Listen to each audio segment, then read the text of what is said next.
The morning sun filtered through the windows of room 203 at Riverside High School, casting long shadows across the desks as students shuffled in for their advanced placement English class.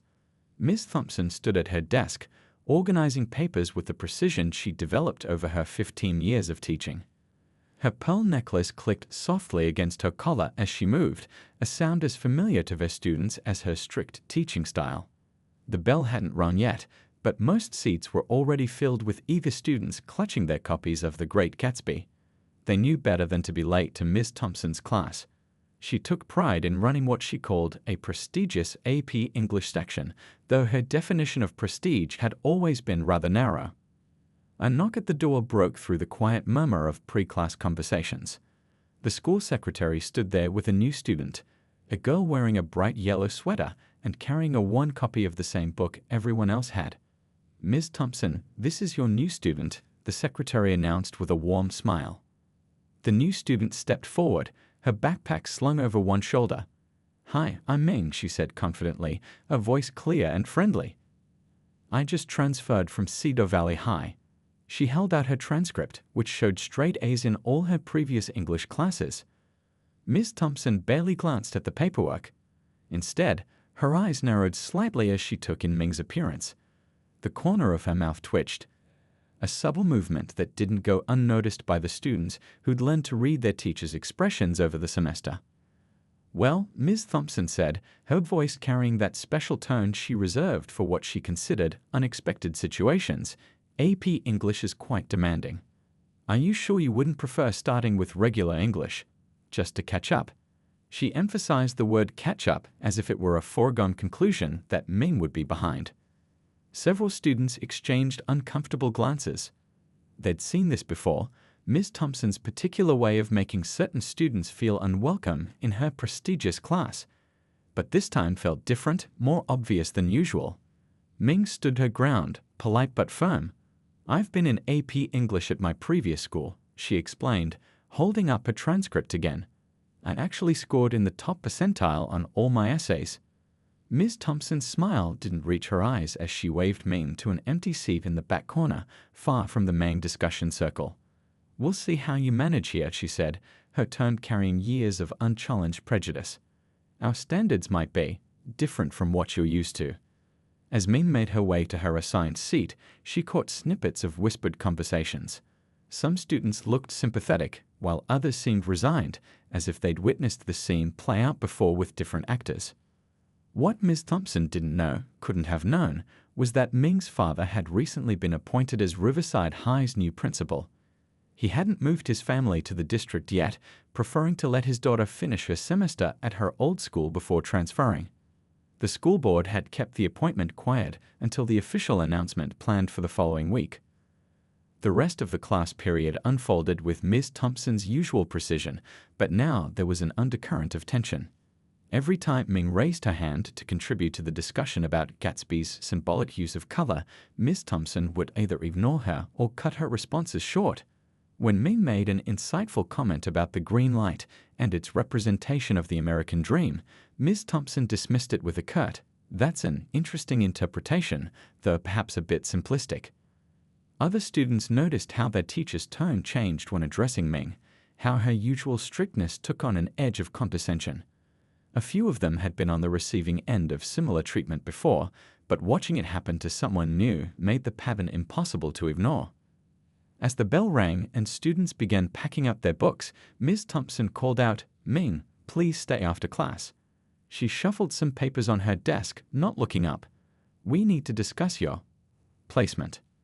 What Ms. Thompson didn't notice was the school district's curriculum coordinator walking past her classroom door, pausing briefly to observe the interaction.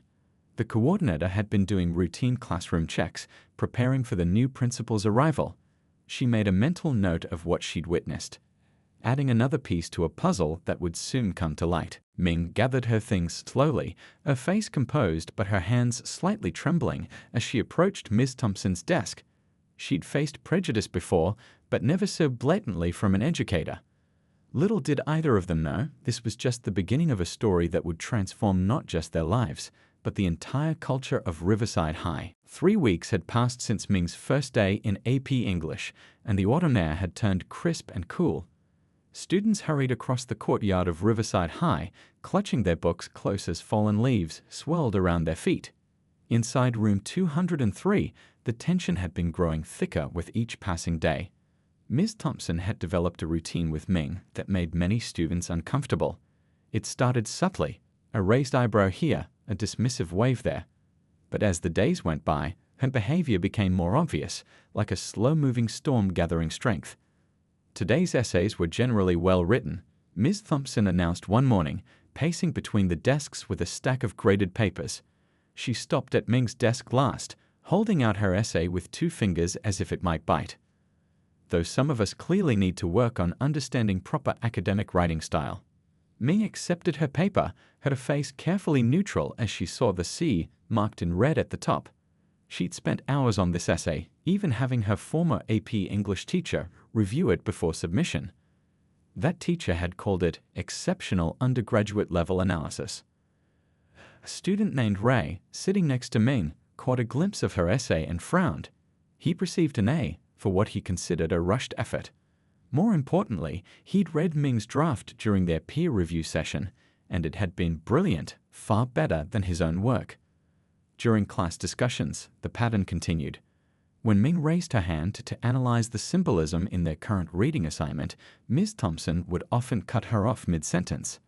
"Let's hear from someone who might have a more traditional interpretation," she'd say, calling on other students instead.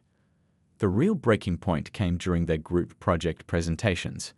Ming had been paired with 2 other students for a presentation on modernist literature.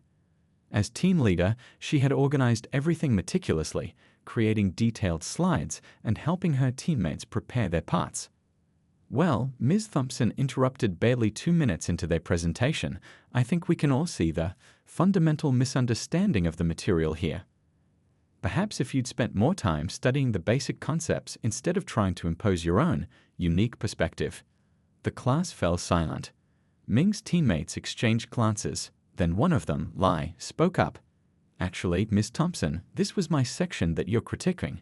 Ming helped me understand the material better than I ever had before."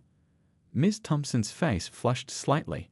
"Let's move on to the next group," she said quickly, making a show of writing something in her grey book. After class, a small group of students gathered in the library, their voices hushed but urgent. "This isn't right," Ray said, spreading out his essay next to Ming's. "Look at these comments. They don't even make sense. She's marking Ming down for the same literary techniques she praised in my paper." Lai pulled out her phone, scrolling through the presentation rubric. "And look at this, she didn't even follow her own grading criteria. We hit every point she asked for, but she didn't let us finish presenting." Ming sat quietly, her hands folded in her lap. "Maybe I should just transfer to regular English," she said softly, though her eyes showed more hurt than defeat. "It might be easier than dealing with this every day." "No way," another student chimed in, pulling up the school's academic policy on her tablet. "This isn't about your abilities. This is about—" She paused, choosing her words carefully, something else entirely. Unknown to them, the school librarian had overheard their conversation. She'd been noticing similar patterns in how certain students were treated when they came to check out books for Ms. Thompson's class. Some were encouraged to reach for more challenging materials, while others were subtly steered towards simpler texts, regardless of their academic performance. Meanwhile, in the teacher's lounge, Ms. Thompson was complaining to anyone who would listen. "Standards just aren't what they used to be," she said, stirring her coffee with sharp, angry movements. "Some students just aren't prepared for AP-level work, but everyone's so afraid of hurting feelings that we're supposed to pretend otherwise." A new teacher, fresh from her certification program, listened with growing concern. She'd been taught about recognizing and addressing implicit bias in education, and everything about Ms. Thompson's behavior raised red flags. That afternoon, Ming stayed late to work on her homework in the empty classroom. As she packed up her books, she found a note slipped into her folder. It was from Ray. "Don't give up. We're keeping track of everything. This isn't just about you anymore. It's about making sure this doesn't happen to anyone else." Ming tucked the note carefully into her planner, next to the business card her father had given her that morning. The card read, Dr. Chen, principal, with Riverside High's logo in the corner. He hadn't started his position yet, but the official announcement was coming soon. Ming hadn't told him about her struggles in Ms. Thompson's class, not wanting special treatment. But as she looked at the growing documentation her classmates were gathering, she realized this was about something much bigger than her own experience. The next day's class loomed ahead, and with it, another opportunity for Ms. Thompson to demonstrate her biases. But something had shifted in the atmosphere of room 203. The students were watching now, really watching, and they weren't going to stay silent much longer. The morning of the class discussion on contemporary literature started like any other in room 203, but there was an electric tension in the air. Students filed in quietly, many of them exchanging meaningful glances. Today's topic was Toni Morrison's work, and everyone had spent the weekend preparing for what they knew would be an important discussion. Ming sat in her usual corner seat, her copy of Beloved thoroughly annotated with careful notes in the margins. She'd stayed up late analyzing every chapter, knowing Ms. Thompson would likely challenge her understanding. Next to her, Ray had his phone partially hidden under his notebook, something he'd never done before, as he was usually a stickler for rules. Today's discussion will focus on the surface-level narrative elements, Ms. Thompson announced, writing on the whiteboard with sharp, decisive strokes. We'll avoid any unnecessary interpretations that might distract from the basic story. Several students shifted uncomfortably in their seats. They'd spent weeks discussing deep symbolism in other novels, but now, with Morrison's work, Ms. Thompson wanted to keep things surface level. Lai raised her hand. But isn't the deeper meaning crucial to understanding Morrison's work? The historical context and themes there. We're keeping things simple today, Ms. Thompson interrupted, her turn clipped. Now, who can summarize the basic plot? Ming took a deep breath and raised her hand. She'd researched extensively, even finding interviews where Morrison herself discussed the book's themes. Ms. Thompson's eyes swept the room, deliberately avoiding Ming's raised hand until no other options remained. Yes, she said finally, her voice carrying that familiar note of dismissal before Ming had even spoken. The story operates on multiple levels, Ming began confidently. While the surface narrative follows Seth's journey, the deeper themes explore the lasting impact of historical trauma, the complexity of memory, and the way past experiences shape our present reality. Morrison specifically wrote about. I asked for a plot summary, Ms. Thompson cut in sharply. This is exactly what I meant about unnecessary interpretations. Some students seem determined to insert their own political agenda into every discussion. The room fell silent. Ray's hand tightened around his phone, which had been recording since class began. Lui straightened in her seat, her expression transitioning from shock to determination. But Ms. Thompson, Lai interjected, her voice steady, in last week's discussion of The Great Gatsby, we spent an entire class analyzing the deeper symbolic meanings. Why is this different? That was a classic work of literature with established scholarly interpretation, Ms. Thompson replied, her voice taking on a condescending tone. Some texts are more suitable for complex analysis than others. Ming felt her cheeks burn, but she pressed on. Actually, Morrison won the Nobel Prize in Literature, and Beloved is considered one of the most significant works of American literature. There's extensive scholarly research on its complex themes and... Perhaps, Ms. Thompson interrupted again, her voice rising slightly, you should focus on understanding basic literary analysis before attempting to lecture on what constitutes significant literature. Your constant insistence on overcomplicating these discussions is becoming disruptive. The classroom atmosphere grew even tenser. Students who had never spoken up before began raising their hands, but Ms. Thompson ignored them all, continuing her systematic dismantling of Ming's comments. The problem with students like you, she continued, seemingly unaware of how her mask of professionalism was slipping, is that you want to turn everything into a discussion about identity and discrimination. Sometimes a story is just a story. At that moment, the classroom door opened quietly. The curriculum coordinator, who had been making her rounds, stepped in silently at the back of the room. Ms. Thompson, focused on her tirade, didn't notice. Your work consistently shows this same problem, Ms. Thompson went on, pulling out Ming's latest essay from her desk. You're so busy looking for hidden meanings that you miss the fundamental elements of good writing. This kind of analysis might have been acceptable at your previous school, but here at Riverside, we have higher standards. Ray's phone continued recording as Ms. Thompson held up Ming's essay, covered in red marks. "Let's use this as an example of what not to do," she said, beginning to read aloud from the paper with exaggerated skepticism. The curriculum coordinator cleared her throat softly, but the sound was lost under Ms. Thompson's continued criticism. Several students were now openly taking out their phones, documenting the incident. Ming sat perfectly still, her face composed even as her hands trembled slightly under her desk. She thought about her father's business card in her backpack, about the announcement coming next week. But this wasn't just about her anymore. It was about every student who had ever been made to feel less than capable based on someone else's prejudices. Lai stood up suddenly, her chair scraping against the floor. "Miss Thompson, this isn't right. You're not critiquing Ming's work, you're targeting her specifically, and we've all noticed it." The curriculum coordinator stepped forward finally, making her presence known. Ms. Thompson froze mid-sentence, the red-marked essay still held high in her hand.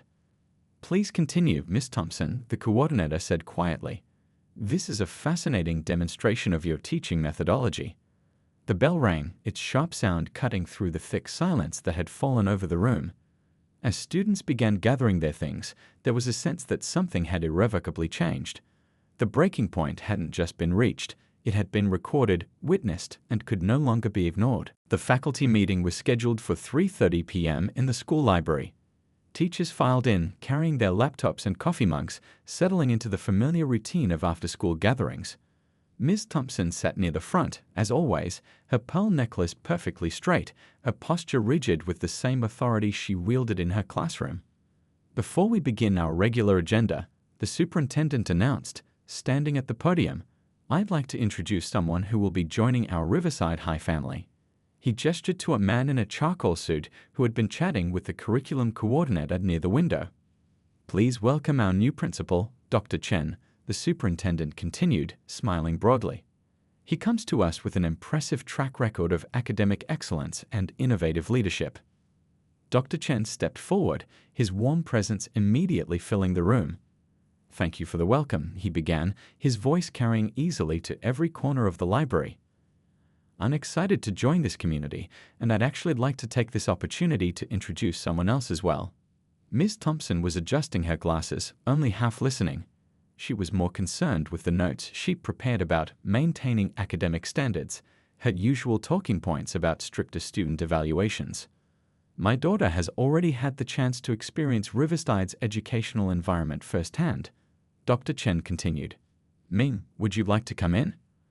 The door opened and Ming walked in, still wearing her bright yellow sweater, the same one she'd worn on her first day in Ms. Thompson's class. The color drained from Ms. Thompson's face so quickly that the teacher next to her reached out in concern. The pearl necklace suddenly felt too tight around her throat. "Ming has been attending classes here for the past month," Dr. Chen explained, giving her a genuine student experience before my official start next week. "I believe in understanding our school from every perspective." The curriculum coordinator stepped forward, holding a familiar-looking folder. "And speaking of perspectives, Dr. Chen, I have some interesting observations to share about classroom dynamics." Ms. Thompson's hands began to shake slightly as she recognized her own student evaluation forms in the coordinator's folder, the ones where she documented her biased critiques of Ming's work. The new teacher who had noticed the red flags in the break room raised her hand. "Dr. Chen, I think there are some important discussions we need to have about inclusive teaching practices." Around the room, other teachers were beginning to shift uncomfortably, remembering moments when they'd heard Ms. Thompson's concerns about certain students but had remained silent. Ray's mother, who taught science down the hall, cleared her throat. "I believe my son has something relevant to share as well," she said quietly, pulling out her phone where Ray had sent her the recording from that morning's class. Ming stood beside her father, her posture straight but not rigid like Ms. Thompson's. She carried herself with a dignity that made her seem taller than she was. "I wasn't sure about telling my dad what was happening in class," Ming addressed the room, her voice clear and steady. "I wanted to handle it on my own. But then I realized this wasn't just about me. It was about every student who might come after me, facing the same treatment." Dr. Chen placed a supportive hand on his daughter's shoulder. As educators, we have a responsibility not just to teach, but to create an environment where every student can thrive. What I've learned about the situation in Ms. Thompson's class suggests we have some serious work to do. The librarian stepped forward, carrying a stack of records.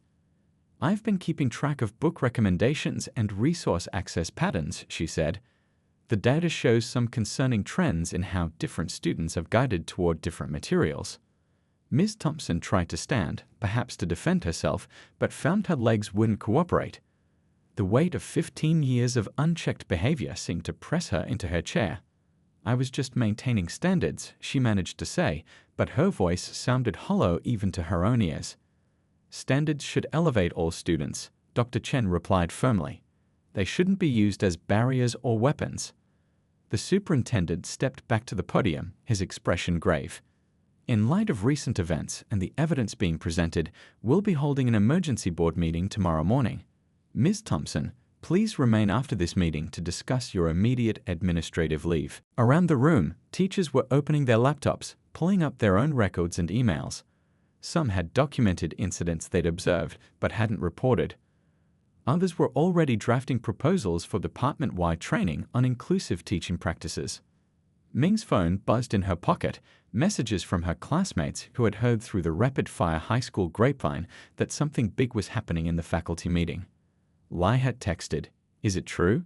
Did they finally figure it out? The revelation was complete, but it wasn't just about exposing one teacher's behavior. It was about uncovering a system that had allowed that behavior to continue unchecked for so long. As Min looked around the room at the faces of the faculty, some shocked, some ashamed, some determined to do better, she realized this was just the beginning of real change at Riverside High. The investigation room at the district office hummed with fluorescent lights and hushed conversations. What started as a single incident had quickly snowballed into something much larger as more students and former students came forward with their stories. The district's investigation team had set up in a conference room, its walls now covered with sticky notes and timeline charts.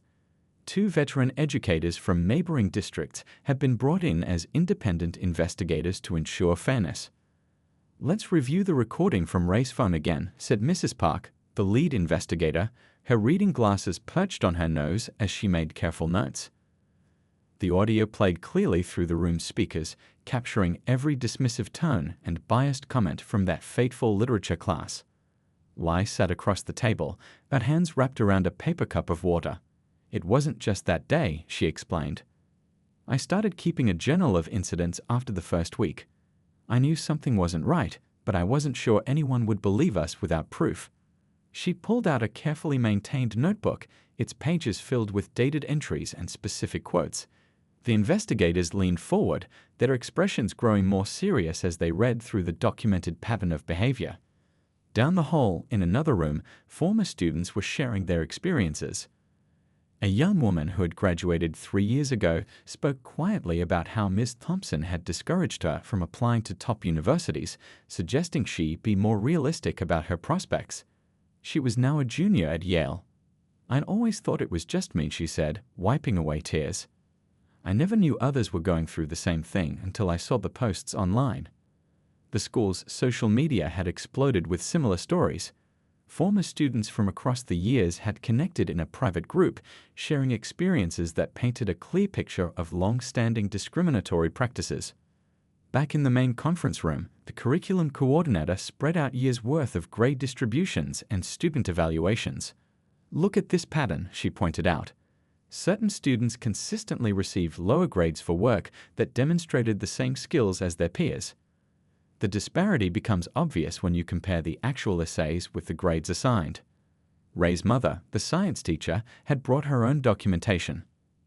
"I started noticing something was wrong when honors students would come to my class feeling defeated after AP English. These were brilliant kids who suddenly doubted their abilities." The librarian's records proved particularly revealing. Her meticulous tracking showed how Ms. Thompson had systematically directed certain students away from advanced reading materials, while pushing others toward them, regardless of their demonstrated reading levels or interests. "What's particularly concerning," Dr. Chen noted, reviewing the growing stack of evidence, is how this behavior was normalized. Many students didn't report it because they thought this was just how things were supposed to be. The investigation team brought in an educational equity specialist who reviewed the materials with a practiced eye. This is unfortunately common, she explained. Bias often hides behind phrases like maintaining standards or traditional approaches. It's designed to seem reasonable on the surface. In the school cafeteria, now empty except for a few students giving their statements, Ming sat with her classmates. They had created a detailed timeline of events with screenshot evidence of assignment feedback and email exchanges. Remember when she told you your analysis of symbolism was overreaching? Li asked Ming, pulling up a saved document. But then she praised another student for making exactly the same points the next day. The IT department had recovered years of deleted emails, revealing conversations where Ms. Thompson had attempted to discourage certain students from enrolling in her AP classes. Each message was carefully worded to seem concerned rather than discriminatory, but the pattern was clear. The superintendent sat in his office, reviewing preliminary findings with the school board chair. "This goes beyond a single classroom," he admitted, running a hand through his gray hair. "We need to look at our entire system. How did this go unchallenged for so long?" Outside the main investigation room, a line of current and former teachers waited to give their statements. Some had witnessed incidents but hadn't spoken up, fearing professional consequences. Others had tried to raise concerns but found them dismissed as oversensitive reactions. "I always felt something was wrong," a young English teacher admitted, clutching his portfolio of student work samples. But Ms. Thompson had been here so long, and everyone seemed to accept her methods as normal. "I wish I'd spoken up sooner." As the day progressed, the evidence mounted. What had started as an investigation into one teacher's behavior had revealed deeper institutional issues that would need addressing. The investigation team began drafting recommendations that would go far beyond personnel changes. Ming watched from a library window as more people arrived to share their stories. Her father had been right. This wasn't just about one student or one teacher. It was about changing a system that had allowed discrimination to hide behind tradition and authority for far too long. The sun was setting when the investigation team finally called it a day, their tables covered with testimonies, data analyses, and recommendations. But this wasn't the end. It was just the beginning of a much larger conversation about what education should really look like. The emergency school board meeting was scheduled for 7 p.m., but by 6:30, the parking lot was already full. Parents, teachers, students, and community members filled every available seat in the auditorium. The air was thick with anticipation and the quiet murmur of concerned voices. At the front of the room, long tables had been arranged in a semicircle. The 7 board members sat reviewing thick folders of evidence compiled over the past week. The superintendent adjusted his microphone, the feedback echoing through the room as a signal for quiet. "This emergency session of the Riverside School Board will now come to order," he announced, his voice carrying the weight of the moment. The room fell silent except for the soft whir of the ventilation system and the occasional rustle of paper. In the third row, Ming sat between her father and Lai, while Ray and other students from their AP English class filled the surrounding seats. Former students who had graduated years ago had driven from neighboring states to attend, their presence a testament to how deeply Ms. Thompson's behavior had affected them. The board president, a retired judge with silver hair and kind eyes, spoke first.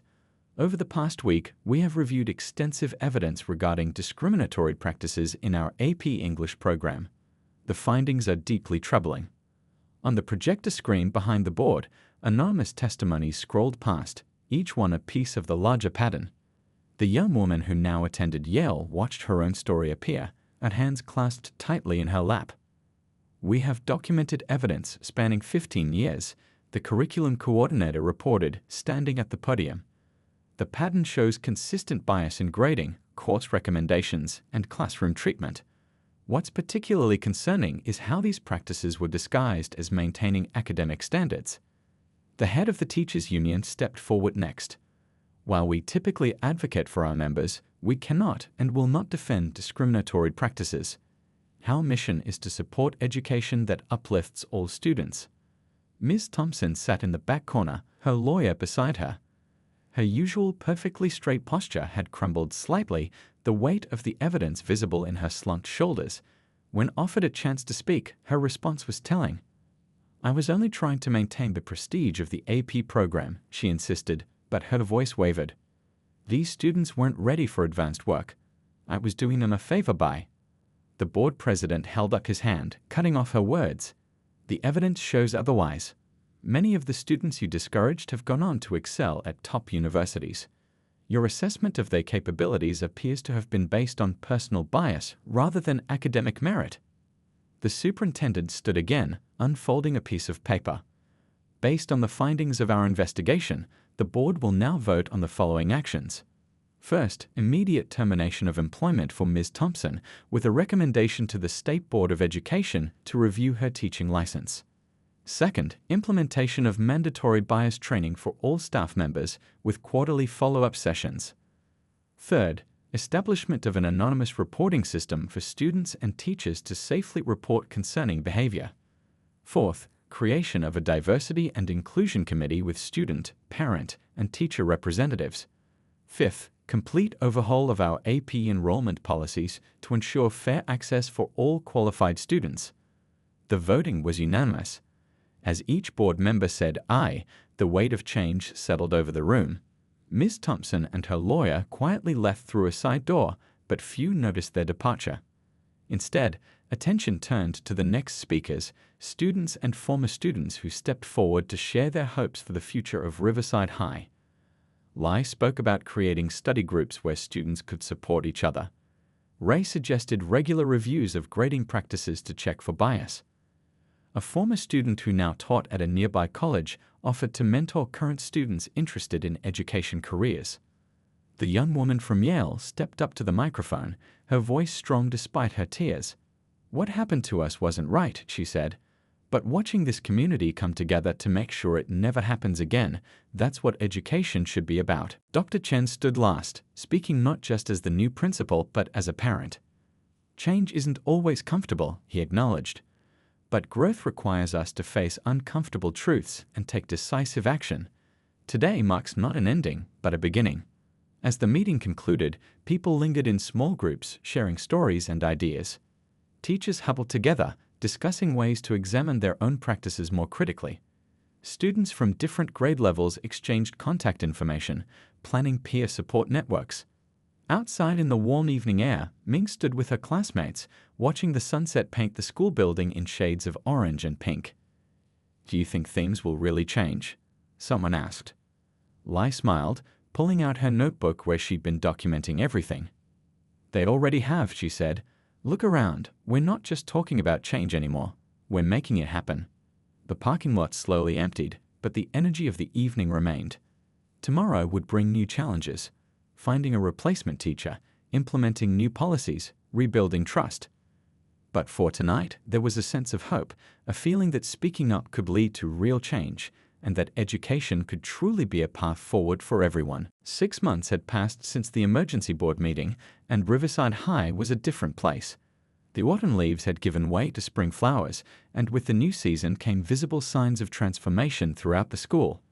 Room 203, once Ms. Thompson's domain, had been completely reimagined. The new AP English teacher, Mrs. Liu, had transformed the space into what she called a living library. Student artwork and poetry covered the walls, representing diverse voices and perspectives.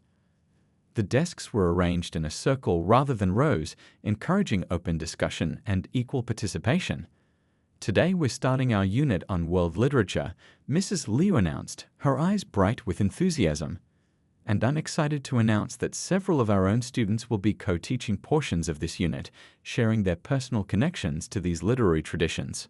Ming, now a peer mentor for younger students, watched from the doorway as the class engaged in animated discussion. She remembered how different this room had felt just months ago, how heavy the air had been with unspoken tension.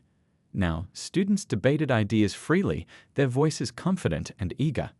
In the library, a new student-led organization called Voices for Change held its weekly meeting. What had started as a small group of students supporting each other through the investigation had grown into a powerful force for positive change in the school. "Our mentoring program has really taken off," Lily reported to the group, flipping through her notebook. We've matched 30 new students with peer mentors this semester alone. She smiled at Ray, who had helped develop the program's framework. The changes went beyond a single classroom. Every department had undergone intensive training on recognizing and addressing bias. Teachers now regularly reviewed each other's grading patterns, ensuring fair treatment for all students. The anonymous reporting system had been used several times, with each concern addressed promptly and thoroughly. In the teachers' lounge, conversations had shifted dramatically. Instead of complaints about dropping standards, teachers discussed ways to make their subjects more accessible and engaging for all students. The science department had started a Saturday program where students could bring their younger siblings to participate in fun experiments. "It's amazing how much talent we were missing before," the chemistry teacher remarked during lunch. "Some of our most innovative ideas are coming from students we might have overlooked in the past." The guidance office had been transformed as well. The walls now displayed college acceptance letters from students of all backgrounds, and new resources were available to help every student reach their full potential. The counselors had undergone additional training in supporting first-generation college students and connecting families with educational resources.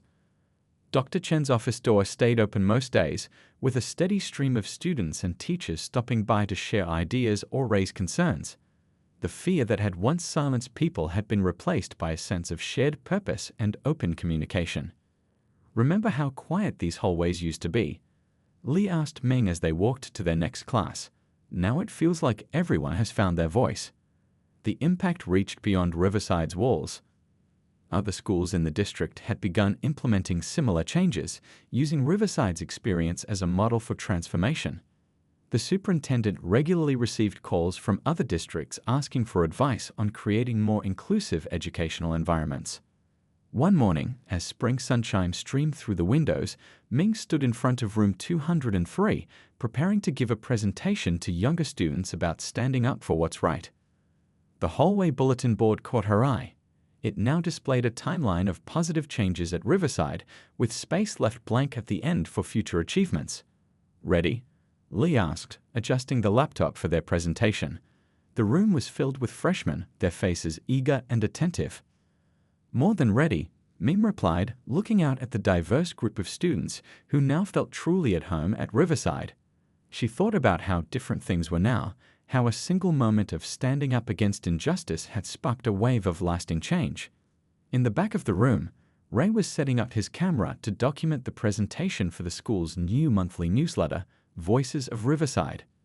The publication, started by students and supported by faculty, shared stories of positive change and student achievement. Mrs. Liu stepped forward to introduce the speakers, her warm smile reflecting the supportive environment she'd helped create. "These students," she began, "are going to share a story about how speaking up for what's right can transform an entire community." As Ming began speaking, she saw Dr. Chen pause briefly outside the classroom door. He gave her an encouraging nod before continuing his rounds, his presence a reminder of how leadership could make a difference when it truly supported positive change. The transformation of Riverside High wasn't just about removing one teacher or changing a few policies.